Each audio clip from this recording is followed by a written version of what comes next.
Welcome to Simplified UPSC by PPP, where we listen, learn, and grow together. Detailed lecture notes in English and Hindi, plus practice questions for prelims and mains, only on our Telegram channel. Link in description. Like and subscribe for more. Simplified UPSC by PPP में आपका स्वागत है।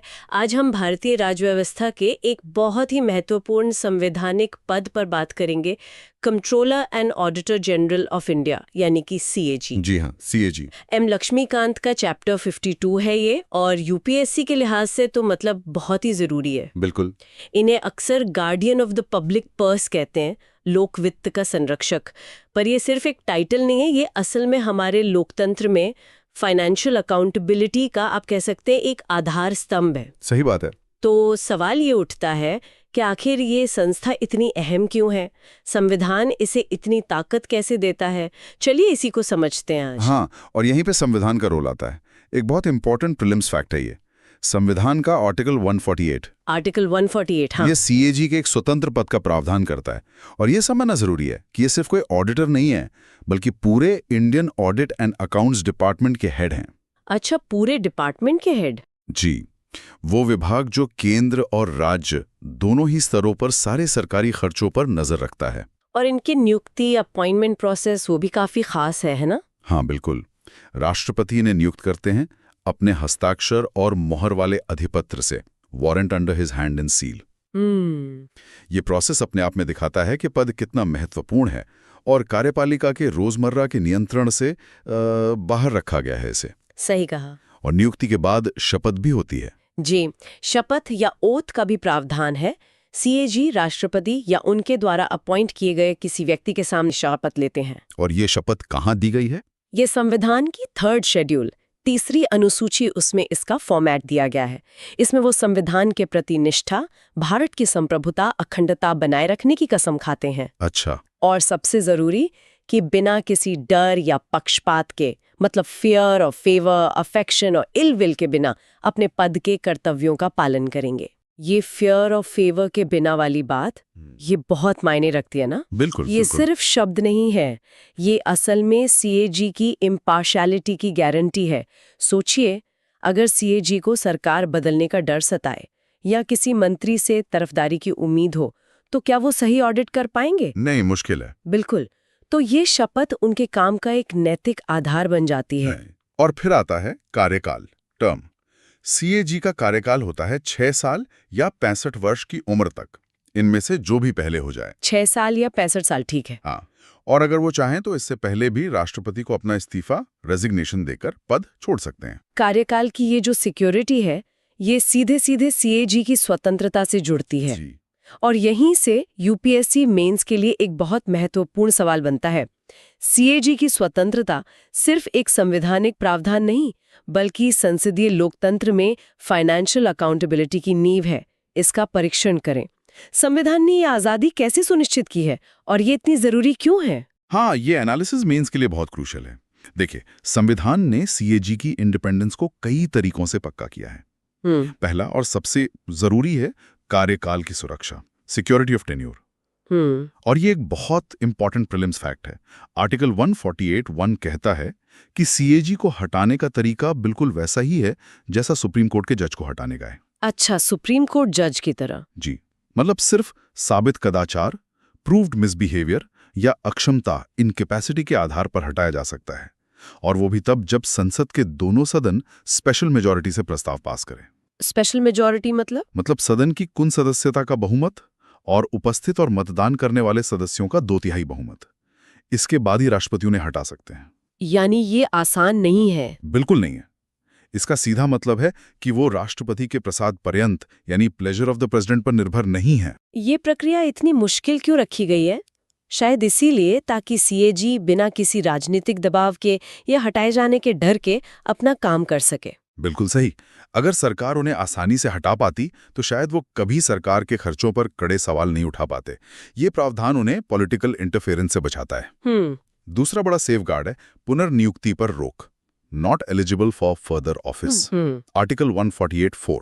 अच्छा, ये कहता है कि अपना पद छोड़ने के बाद सीएजी भारत सरकार या किसी राज्य सरकार के अधीन कोई और पद नहीं ले सकते। कोई भी पद नहीं? जी, कोई भी और पद नहीं। हम्म। मकसद ये है कि भविष्य में किसी लाभ का लालच ना रहे, ताकि वो अपने कार्यकाल में पूरी तरह इम्पार्शियल रह सकें। ये एक तरफ का परमानेंट रिस्ट्रिक्शन है, सिर्फ कूलिंग ऑफ पीरियड नहीं। हाँ, बिल्कुल। ये पक्का करता है कि सीएजी अपने कार्यकाल के आखिरी सालों में भविष्य की नौकरी के लिए सरकार को खुश करने में न लग जाए, उनकी लॉयल्टी सिर्फ संविधान और देश के लिए हो। सही कहा।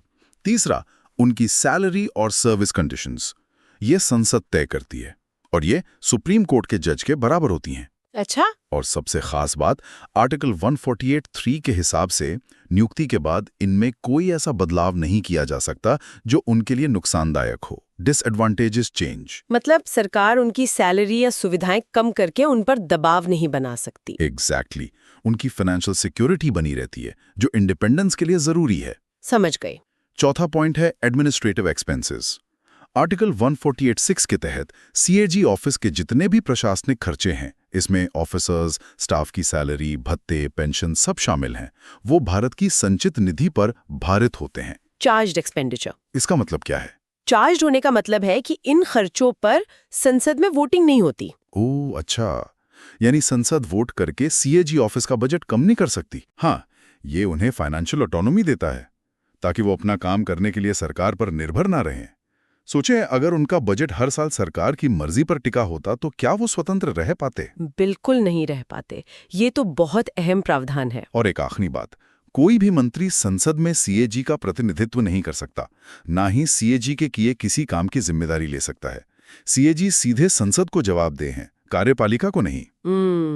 तो ये सारे प्रावधान मिलकर सीएजी की स्वतंत्रता को आप कह सकते हैं मजबूत बनाते हैं। बिल्कुल। चलिए अब आते हैं सीएजी के ड्यूटीज और पावर्स पर। यहीं से उनकी भूमिका का असली दायरा पता चलता है। मेंस में अक्सर ये सवाल आता है, आर्टिकल 149 और सीएजी एक्ट 1971 के तहत सीएजी के ऑडिट के दायरे और महत्व पर चर्चा करें। तो आखिर सीएजी करते क्या है और उनका ऑडिट कितना वाइड होता है? देखिए, आर्टिकल 149 जो है वो संसद को शक्ति देता है कि वो सीएजी के कर्तव्य और शक्तियां तय करे। अच्छा। और इसी शक्ति का इस्तेमाल करके संसद ने CAG's duties, powers and conditions of service act 1971 पास किया। ये एक बहुत इंपॉर्टेंट प्रीलिम्स फैक्ट है। सीएजी एक्ट 1971, ठीक है। ये एक्ट सीएजी के ऑडिट के दायरे को काफी डिटेल में बताता है। उनके मेन काम ये हैं। पहला, सभी सरकारी खर्चों का ऑडिट।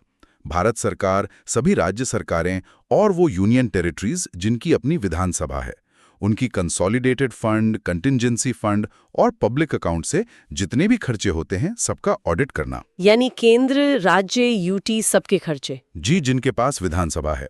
दूसरा, व्यापार विनिर्माण खातों का ऑडिट। केंद्र और राज्यों के वो डिपार्टमेंट्स जो ट्रेडिंग, मैन्युफैक्चरिंग वगैरह करते हैं, उनका भी ऑडिट। तीसरा, सरकारी सहायता प्राप्त निकायों का ऑडिट। वो सभी बॉडीज और अथॉरिटीज जिन्हें केंद्र या राज्य सरकार से अच्छा खासा पैसा सब्सटैंशियली फाइनेंस्ड मिलता है, उनका ऑडिट। इसमें पंचायतें, नगर पालिकाएं भी आ सकती हैं अगर कानून कहे तो। अच्छा, यानी एनजीओज या दूसरी संस्थाएं जिन्हें ग्रांट मिलती हैं। हाँ, अगर वो सब्सटैंशियली फाइनेंस्ड हैं तो। चौथा, सरकारी कंपनियों और निगमों का ऑडिट। जो भी गवर्नमेंट कंपनीज या कॉरपोरेशंस हैं, उनका ऑडिट, जैसा भी कानून में लिखा हो। इस पर हम थोड़ा बाद में और बात करेंगे। ठीक है। और पांचवा, अनुरोध पर ऑडिट। अगर राष्ट्रपति या राज्यपाल अनुरोध करें तो वो किसी और अथॉरिटी जैसे लोकल बॉडीज का भी ऑडिट कर सकते हैं। ये दायरा तो सच में बहुत ही बड़ा है। मतलब सरकार का लगभग हर पैसा जो खर्च हो रहा है वो सीएजी की नज़र से गुजर सकता है। पर ये ऑडिट सिर्फ खर्चों का होता है या जो पैसा सरकार के पास आता है, रिसीट्स, उसका भी? अच्छा सवाल है। सीएजी सिर्फ एक्सपेंडिचर का ही नहीं बल्कि केंद्र और राज्यों की प्राप्तियों, रिसीट्स का भी ऑडिट करते हैं। अच्छा। हाँ, ये देखने के लिए कि रेवेन्यू का असेसमेंट, कलेक्शन और एलोकेशन नियमों के हिसाब से हो रहा है या नहीं। इसके अलावा वो स्टोर और स्टॉक अकाउंट्स का भी ऑडिट करते हैं। ऑडिट के अलावा और क्या खास शक्तियां या कर्तव्य हैं इनके? कुछ और अहम बातें हैं। एक तो लेखा प्रारूप पर सलाह। आर्टिकल 150 के तहत सीएजी राष्ट्रपति को सलाह देते हैं कि केंद्र और राज्यों के अकाउंट्स किस फॉर्मेट में रखे जाने चाहिए। अच्छा, अकाउंट्स का फॉर्मेट भी सीएजी बताते हैं? सलाह देते हैं। फिर रिपोर्ट प्रस्तुत करना। आर्टिकल 151, इसके तहत सीएजी केंद्र सरकार के खातों पर अपनी ऑडिट रिपोर्ट राष्ट्रपति को देते हैं, जो उसे संसद के दोनों सदनों में रखवाते हैं। इसी तरह राज्य सरकार के खातों की रिपोर्ट राज्यपाल को दी जाती है, जो उसे राज्य विधानमंडल में रखवाते हैं। आमतौर पर 3 रिपोर्ट होती हैं: अप्रोप्रिएशन अकाउंट्स पर, फाइनेंस अकाउंट्स पर और पब्लिक अंडरटेकिंग्स पर। 3 तरह की रिपोर्ट। ठीक है। और एक और पॉइंट, शुद्ध आगमों का निर्धारण। आर्टिकल 279, किसी टैक्स या ड्यूटी से जो नेट प्रोसीड्स यानी शुद्ध कमाई होती है, उसका निर्धारण और सर्टिफिकेशन सीएजी करते हैं और उनका सर्टिफिकेट फाइनल माना जाता है। ये रिपोर्ट वाला काम तो बहुत ही क्रूशियल लगता है। इन्हीं रिपोर्ट्स के आधार पर तो संसद के पब्लिक अकाउंट्स कमेटी पीएसी सरकारी खर्चों की जांच करती है। बिल्कुल। इसीलिए तो सीएजी को पीएसी का फ्रेंड, फिलोसोफर एंड गाइड कहा जाता है। सही कहा। ये रिपोर्ट सी कार्यपालिका पर संसद के फाइनेंशियल कंट्रोल का मुख्य जरिया है। ये पक्का करती हैं कि एग्जीक्यूटिव संसद के प्रति फाइनेंशियली अकाउंटेबल रहें। सीएजी असल में संसद के एजेंट के तौर पर काम करते हैं। अब एक बहुत ही दिलचस्प और अक्सर पूछे जाने वाले सवाल पर आते हैं। ये मेंस के लिए भी जरूरी है। Critically examine the statement, the CAG of India is more an auditor general than a controller. इस कथन का समालोचनात्मक परीक्षण करें। क्या ये बात सही है और इसका मतलब क्या है? हाँ, ये कथन काफी हद तक सही माना जाता है। देखिए, कंट्रोलर का मतलब होता है नियंत्रक, मतलब वो व्यक्ति जो सरकारी खजाने से पैसा निकालने पर कंट्रोल रखे। अच्छा। थ्योरेटिकली सीएजी की इजाजत के बिना खजाने से पैसा नहीं निकलना चाहिए, लेकिन भारत में असलियत में ऐसा नहीं होता। नहीं। यहाँ सरकारें पैसा खर्च कर लेती हैं और सीएजी का काम शुरू होता है खर्च होने के बाद, मतलब ऑडिट करना कि पैसा सही तरीके से, नियमों के मुताबिक और उसी काम के लिए खर्च हुआ या नहीं जिसके लिए मंजूर हुआ था। इसे कहते हैं एक्स पोस्ट फैक्टो ऑडिट, यानी काम होने के बाद का ऑडिट। तो कंट्रोलर वाली शक्ति भारत के सीएजी के पास है ही नहीं। प्रैक्टिकली नहीं है। पैसा निकालने पर उनका डायरेक्ट कंट्रोल नहीं है। इसके उलट अगर आप ब्रिटेन यूके के सीएजी को देखें तो उनके पास वाकई कंट्रोलर की शक्तियां हैं।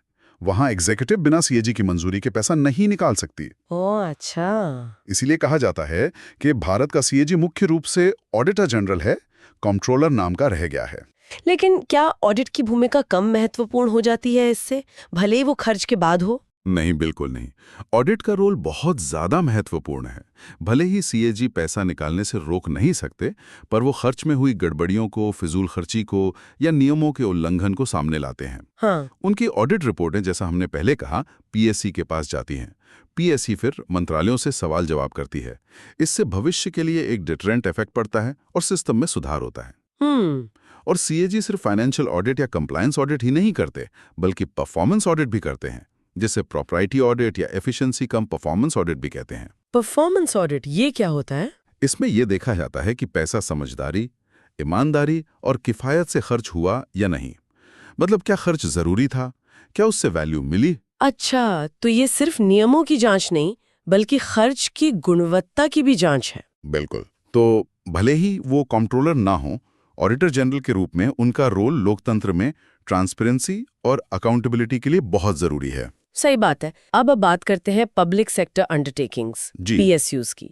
क्या सभी सरकारी कंपनियों का ऑडिट सीएजी एक ही तरह से करते हैं? नहीं, पीएसयूज के ऑडिट में सीएजी की भूमिका थोड़ी अलग-अलग होती है। ये भी प्रीलिम्स के लिए इंपॉर्टेंट हो सकता है। अच्छा। मोटे तौर पर 3 कैटेगरीज हैं।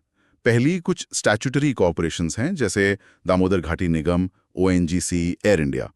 इनका ऑडिट पूरी तरह से सीएजी ही करते हैं, सीधे सीएजी द्वारा। जी। दूसरी कैटेगरी है कुछ और निगम, जैसे सेंट्रल वेयरहाउसिंग कॉर्पोरेशन आईएफसीआई। इनका ऑडिट प्राइवेट ऑडिटर्स करते हैं। इन ऑडिटर्स को केंद्र सरकार सीएजी की सलाह से अपॉइंट करती है, लेकिन सीएजी चाहें तो सप्लीमेंट्री ऑडिट कर सकते हैं या उस ऑडिट पर अपनी टिप्पणी दे सकते हैं। यानी प्राइवेट ऑडिटर के साथ सीएजी का भी रोल? हाँ, एक तरह से निगरानी। और तीसरी कैटेगरी है कुछ निगम, जैसे एलआईसी, आरबीआई, एसबीआई, एफसीआई। इनका ऑडिट पूरी तरह से प्राइवेट ऑडिटर्स ही करते हैं और इसमें सीएजी का रोल बहुत कम या बिल्कुल नहीं होता। अच्छा, तो आरबीआई, एसबीआई, एलआईसी में सीएजी का रोल नहीं है? हाँ, बहुत सीमित है या नहीं है। जहां तक गवर्नमेंट कंपनीज का सवाल है, उनका ऑडिट भी प्राइवेट ऑडिटर्स करते हैं, जिन्हें सरकार सीएजी की सलाह पर अपॉइंट करती है।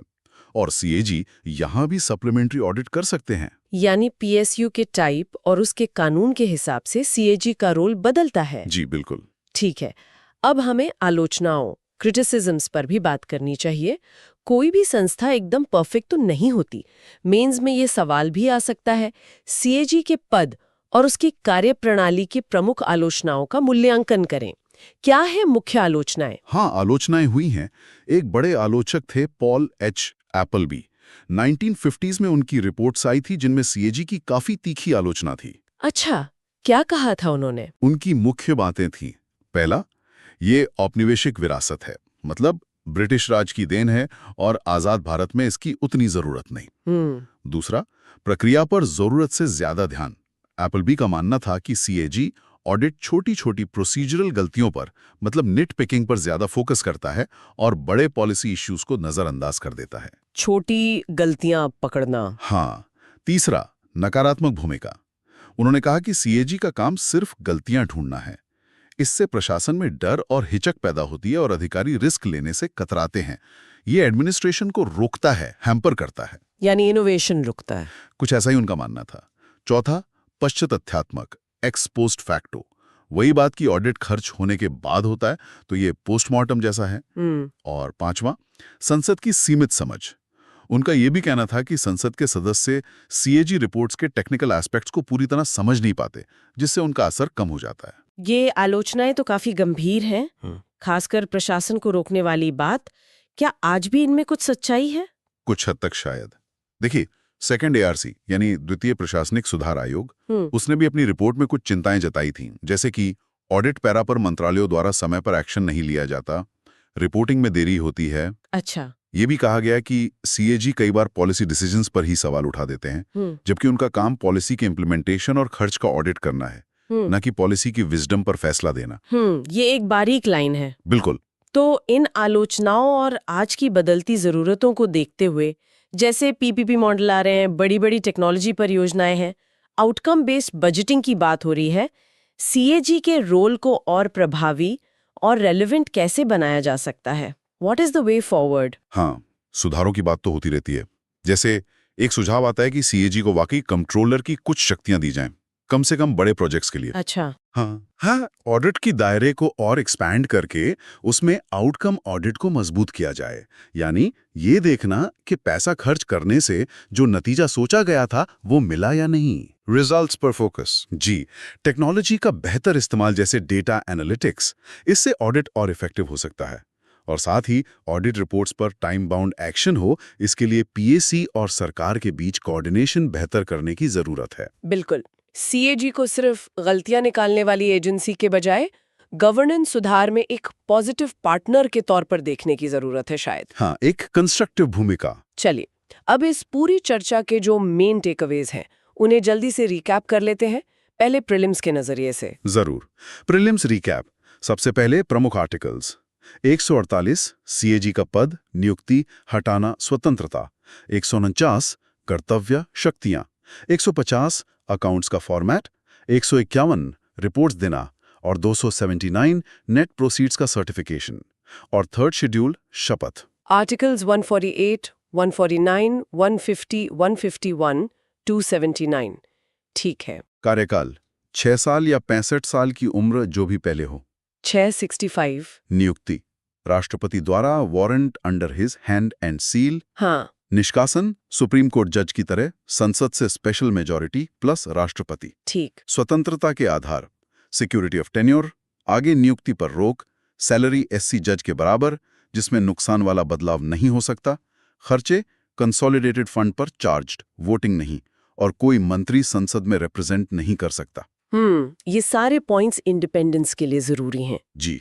और मुख्य काम, केंद्र राज्य यूटी की निधियों, कंसोलिडेटेड, कंटिंजेंसी, पब्लिक अकाउंट से खर्च का ऑडिट, रिसीप्ट्स का ऑडिट, सरकारी कंपनियों, निगमों, बॉडीज का ऑडिट, राष्ट्रपति राज्यपाल को रिपोर्ट देना, और पीएसी के मित्र, दार्शनिक, मार्गदर्शक। शानदार।